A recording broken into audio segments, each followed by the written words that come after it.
This is Justin Germino from DragonBlogger.com here unboxing the Onikuma K9 gaming headset. What you see here obviously is a gaming headset with a microphone that has a retractable mic that can slide in, and this is a 3.5 millimeter headset, not a USB headset. It's meant for the consoles, but it works with Xbox One, PS4, PC. I'm going to test it out on my PS4 and PC. I don't have an Xbox One, so I'll let you know how that is. In the meantime, this is just the unboxing video, so I'll show you first impressions on how it looks and what it feels like. Let's open it up here. Alright. Inside the cable, inside the box, you get the instruction manual, how to hook it up to things. But it also includes a Y-splitter, which is always a nice touch, which means this is going to be a single jack for like a controller input, like a PS4, Xbox One controller input. And if you need to split it to a PC or computer, you've got your red and green splitter right there. So it's nice that they include the splitter. Some don't, and you have to pay the extra $6 or $5 for the splitter. So it's nice that they include it. That's always a good feature. So pulling it out of the foam here, I could tell you initial appearance, these foam ear cups, very soft.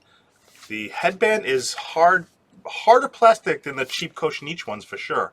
The Koenig ones feel cheaper. You got a little bit of foam here that goes on the top of the head. The expansion, you can hear it click and unclick as I expand it.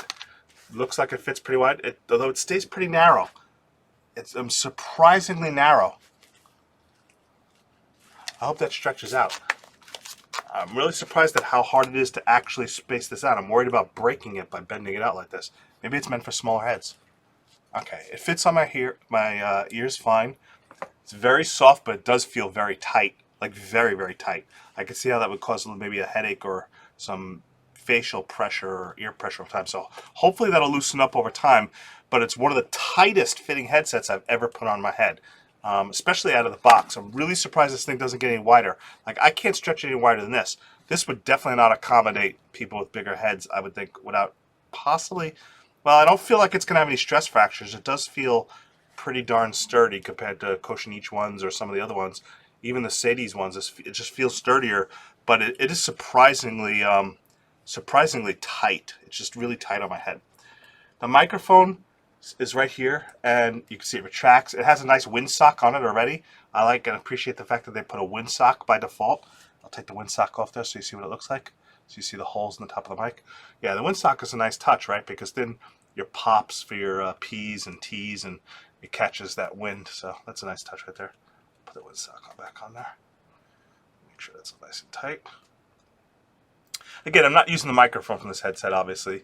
I'm just doing the unboxing in the, showcase. So what we got here is the cables. You've got the 3.5 millimeter audio jack, and then the USB port, which I assume is only for the lights. Let's see, I'll plug it in right here. It may trip up my camera, so stay tuned.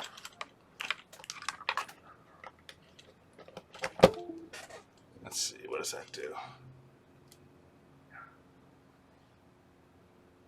Alright, what did that do? Maybe it does support USB.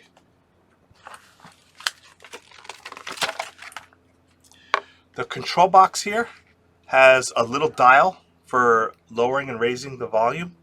It has a mic button for mic mute on and off. Oh, it's a switch, or it's a button. Let's see here. Oh, it's a switch. Switches, not a button. A little not intuitive off the head. So it's a switch for the mic mute.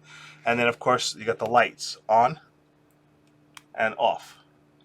It's a switch as well. So when you're at night, you don't want to have that light going, but you want to leave it plugged in, you can just turn it off. The USB is what powers the light on the headset. Like most headsets that come in a 3.5 millimeter and they come with a 3.5 millimeter jack and a USB, they always have the USB just be the light. So it's not really convenient if you're using a PS4 controller, right? Because usually you plug the 3.5 millimeter into the controller, and then you have nowhere to plug the USB in, so you wind up not using it. So I don't particularly care about the lights when I'm using it for a gaming console. Lights is only if you're like streaming and you're using it on the PC and you want to have the lights on the ears and things like that. But the braided cable is pretty thick. Comes with the cable tie. It seems like there's plenty of length here.